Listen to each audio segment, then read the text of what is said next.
Police officer एक car का पीछा कर रहे थे। उन्हें इस कार पर शक था। जैसे ही वो इस कार को रुकवाते हैं, कार का ड्राइवर जल्दी से एक गन निकाल कर अपनी टांग के नीचे छुपा लेता है। पुलिस ऑफिसर की बात करने पर जब ये आदमी कुछ ज्यादा जवाब नहीं देता तो पुलिस ऑफिसर उससे लाइसेंस मांगते हैं और इस टाइम तक भी हमें उस आदमी का चेहरा नहीं दिखाया जाता। ठीक इसी टाइम पर हम देखते हैं कि यहीं पर एक और पुलिस की कार आकर रुकती है और उसमें से ऑफिसर जेन निकलती है, जो कि पहले ऑफिसर की वाइफ है। उससे पूछती हैं क्या सब कुछ ठीक है। ऑफिसर उन्हें तसल्ली देते हैं और कहते हैं हाँ सब कुछ ठीक है, तुम यहाँ से जा सकते हो। जेन कार मोड़कर यहाँ से जा ही रही थी कि बैक व्यू मिरर में उसने देखा कि वो आदमी उसके हस्बैंड के साथ बहस कर रहा है। इसीलिए वो कार मोड़कर वापस आने ही वाली थी, लेकिन उससे पहले ही उस आदमी ने ऑफिसर को गोली मार दी। जब तक जेन यहाँ पहुंची ऑफिसर मर चुके थे। जेन ने उस किलर को पकड़ने के लिए उस पर शूट करना चाहा, पर किलर निकल गया उसके हाथ से। अब सीन कट होकर हमें दोबारा उसी किलर को दिखाया जाता है जो एक होटल रूम के अंदर किया था।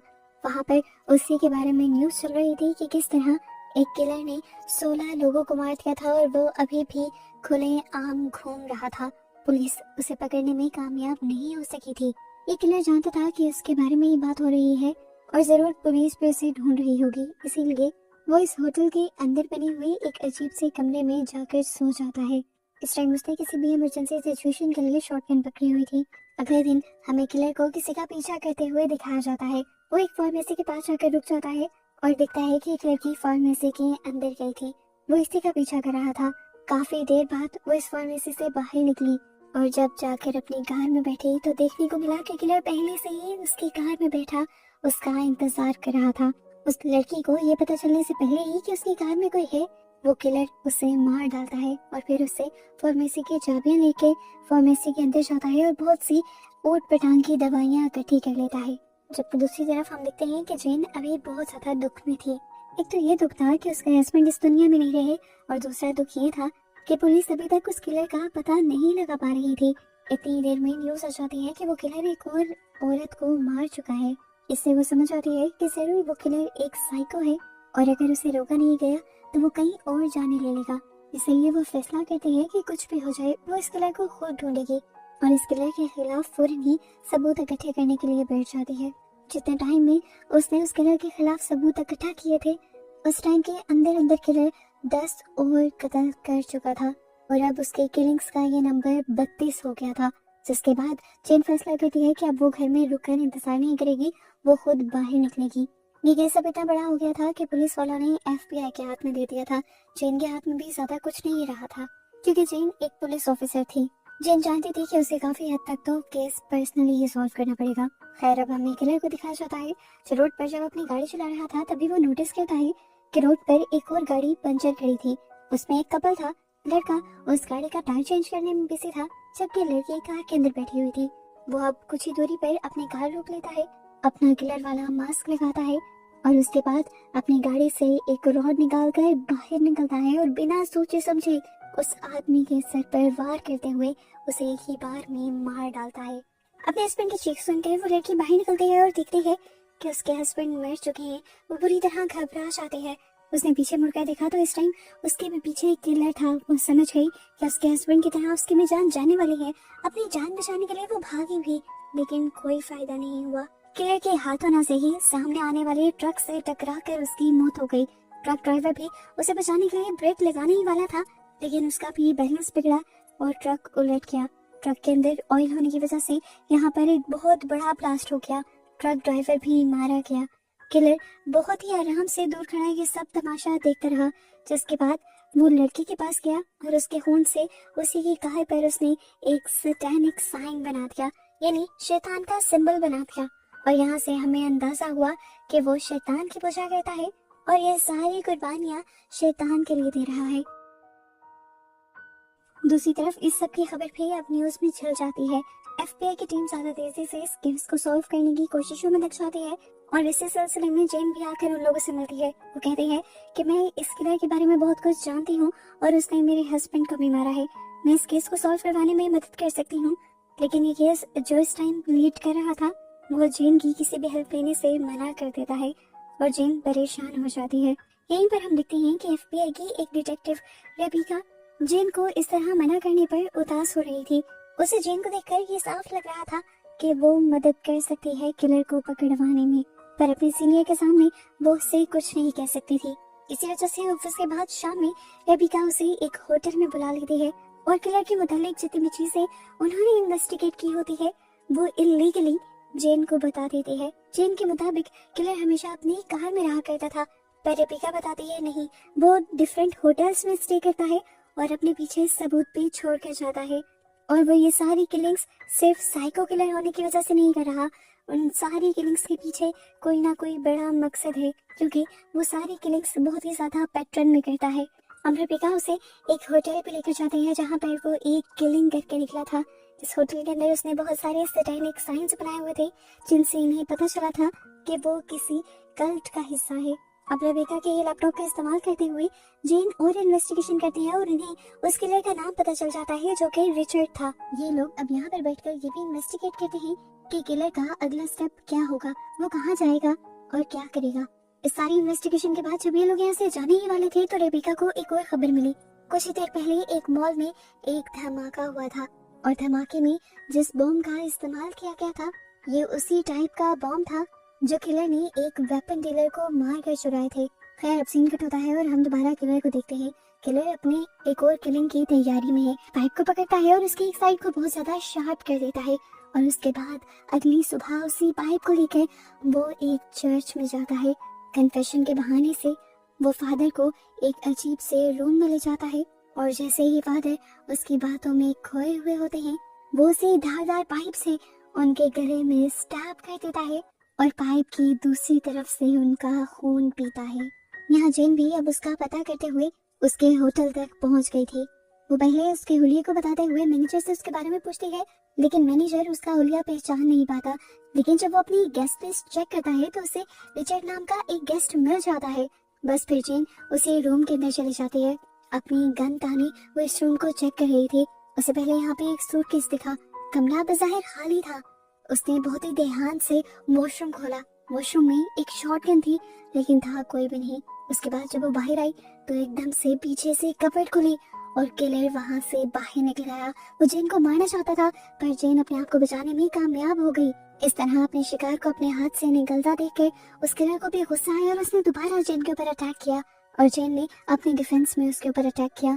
यहाँ पर दोनों की अच्छी खासी हाथापाई हुई, लड़ाई हुई, पर आखिर में उस किलर ने जेन को उठाकर यहाँ से बाहर फेंक दिया खिड़की तोड़ते हुए और फिर खुद भी उसी खिड़की से जंप लगाकर अपनी कार लेकर यहाँ से भाग गया और जेन कुछ कर भी न पाई। जेन सपना में चली गई थी, इतना करीब किलर के पहुंच कर उसे ना पकड़ने के लिए। खैर अब वो इस कमरे की बहुत अच्छे से तलाशी लेते हैं और उसे इस कमरे में बहुत सारे सबूत मिल जाते हैं जो किलर यहाँ से मिटाना भूल गया था और इन्हीं सबूतों के जरिए उसे किलर की अगली मूव के बारे में पता चलता है। दूसरी तरफ हम देखते हैं कि किलर एक कैल्विन नाम के बंदे से कांटेक्ट करता है। कैल्विन उसे बताता है कि हमने न्यूज़पेपर में तुम्हारा ऐड देखा है, तुम एक सैटेनिक कल्ट के मेंबर हो और हम भी ऐसे ही एक सैटेनिक कल्ट के मेंबर हैं। हम तुम एक साथ मिलकर सारा काम कर सकते हैं और हम जानते हैं कि तुम एक बहुत बड़े पर्पस के लिए काम कर रहे हो। अगर तुम चाहो तो उसमें हम तुम्हारी मदद कर सकते हैं। किलर भी अब उनकी बात मान जाता है और उनके बताए एड्रेस पर आ जाता है। यहाँ पर वो देखता है कि उन जैसे और भी लोग थे और सभी ये दावा कर रहे थे कि वो शैतान की पूजा करते हैं और इस सब के दौरान वो अजीबोगरीब ड्रग्स का इस्तेमाल कर रहे थे। और ये देखते हुए रिचर्ड समझ आता है कि ये लोग किसी कल्ट के मेंबर नहीं, इन्होंने अपना ही कोई अजीब सा कल्ट बनाया हुआ है। खैर वो यहाँ पर इन लोगों से कुछ नहीं कहता और कैल्विन के साथ अपने रूम में आ जाता है। उसने नोटिस किया था कि कैल्विन बाकी मेंबर्स जैसी कोई हरकत नहीं कर रहा। वो कैल्विन से कहता है कि मुझे एक इंसान का पता चलाना है जिसका नाम एड्रेस मुझे कुछ भी नहीं पता, बस मैं ये जानता हूँ वो काम क्या करता है। कैल्विन उससे कहता है तुम्हारा काम हो जाएगा। इसके बाद जब किलर न्यूज ऑन करता है तो देखता है कि वहाँ पर जेन ही इंटरव्यू दे रही थी और वो उसी के बारे में बात कर रही थी। अजीब बात है, ये किलर की इंटरव्यू देखकर खुश हुआ था। सिर्फ यही नहीं, अगले दिन तो उसने पुलिस स्टेशन में कॉल भी कर दी थी जेन के लिए। जो जब जेन को ट्रांसफर की जाती है तो वो जेन से कहता है मुझे खुशी है कि तुम मेरा पीछा कर रही हो और तुम मुझसे डरी नहीं। खुद तक पहुंचने के लिए मैं तुम्हारे लिए सबूत छोड़ता रहूंगा रास्ते में। ये सुनकर जेन हैरान हो जाती है कि उसके लिए खुद उसे कैसे कॉल कर ली थी। खैर अब वो और भी ज्यादा होशियारी से काम करने वाली थी क्योंकि जानती थी कि किलर जो कह रहा है वो ठीक कह रहा है। सीन कट होकर दोबारा हमें दिखाया जाता है उसे कल्ट को। वहाँ पर उस कल्ट का लीडर थॉमस पहले अपने कल्ट के सभी मेंबर्स को ड्रग खिलाता है और उसके बाद उनसे ऊट पटांग की हरकतें करवाता है। किलर जो खड़ा ये सब देख रहा था उसे सब बहुत ज्यादा बुरा लगता है। वो देखता है कि अभी इन सब में केल्विन नहीं था। हम देखते हैं कि जब जब किलर केल्विन से मिलता है तो वो अपना मास्क भी हटा देता है, ऐसे जैसे उसे केल्विन पर पूरा भरोसा हो। खैर अब केल्विन ने उसे उसके बताए आदमी का एड्रेस, नाम और फोन नंबर दे दिया था, तो यहाँ आने का उसका मकसद पूरा हो गया था।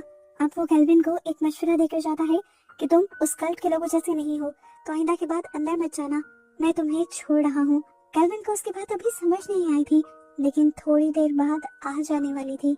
अब वो एक एक्स और पेट्रोल की कैन लेकर वापस उसी मेंशन के अंदर जाता है और जिस रूम में वो उटपटांग की हरकतें हो रही थी उसी रूम में जाकर वो सभी लोगों को अपनी एक्स से बेदर्दी से मार डालता है। एंड पर वो उनके लीडर का सर ही उस एक्स से खोल देता है, जिससे खून चारों तरफ फैल जाता है और उसकी भी बुरी तरह मौत हो जाती है। जिसके बाद वो सारी जगह में पेट्रोल डालकर आग लगा देता है। ये सब काम खत्म करने के बाद जब वो यहाँ से जाने ही वाला था तो उसे खिड़की के पास एक साया दिखाई दिया। वो जान गया था कि जरूर वहाँ कोई है, इसलिए वो अपना मास्क उतारता है और एक स्टिक पर लगाकर उसे खिड़की के सामने कर देता है और खुद दीवार के पीछे हो जाता है। मास्क के सामने जाते ही एक गोली चलती है और मास्क टुकड़े टुकड़े हो जाता है। पता चलता है ये गोली चलाने वाली कोई और नहीं बल्कि जेन थी, जो उसके छोड़े हुए सबूतों के जरिए ही उस तक पहुंच गई थी। जेन देखती है कि अब वो किलर भागकर बाहर आ रहा था, वो यहाँ से भी भाग सकता था, इसलिए वो भी फौरन अपनी गाड़ी में बैठती है और उसका पीछा करने लगती है। लेकिन किलर उससे ज्यादा होशियार निकलता है और उसकी गाड़ी को कुछ इस तरीके से हिट करता है कि उसकी गाड़ी गड्ढे के अंदर फंस जाती है और जेन आगे नहीं जा पाती। इस वजह से जेन को बहुत ज्यादा गुस्सा आता है।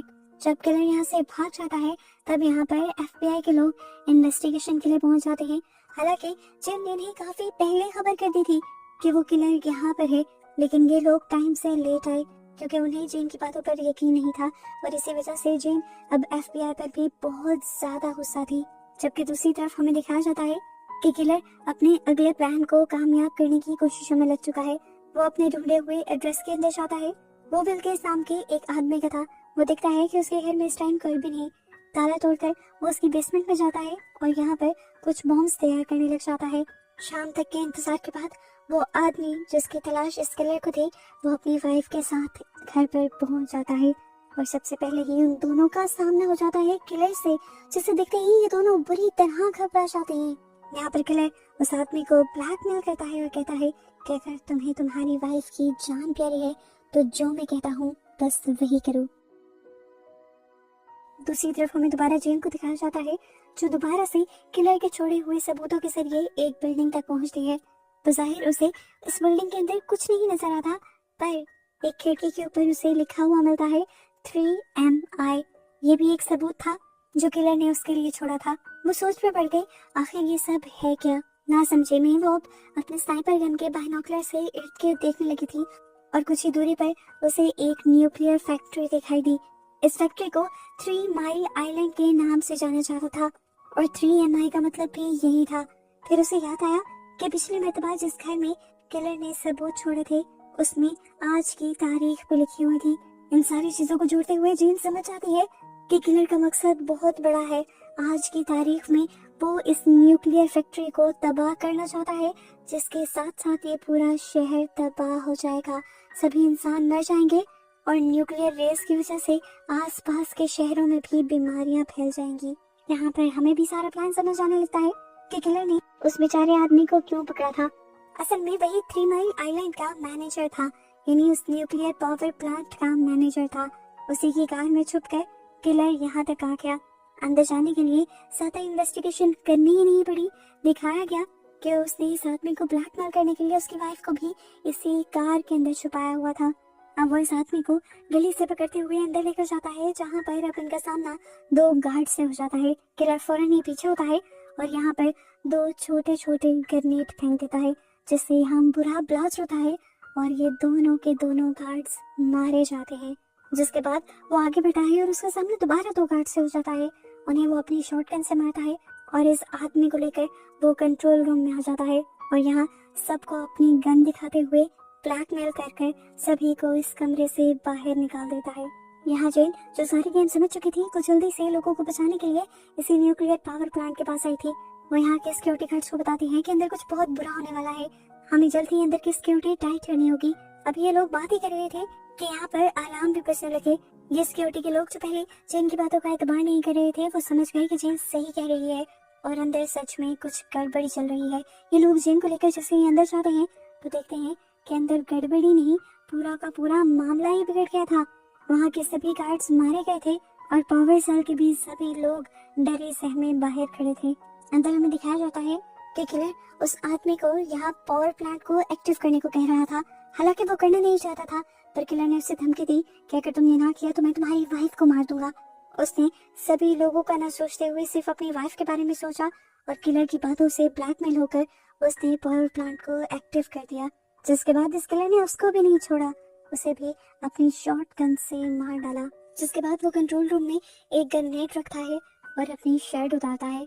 बाहर लोग देखते हैं कि उसने अपनी पूरी बॉडी के अंदर बॉम्ब्स लगाए हुए थे और वो इन्हीं के जरिए इस पूरी फैक्ट्री को उड़ाना चाहता था। वो सुसाइड प्लान कर रहा था। ये लोग सोचते हैं कि हमें उससे बात करनी चाहिए, पर जेन कहती है वो बात करने वालों में से नहीं है।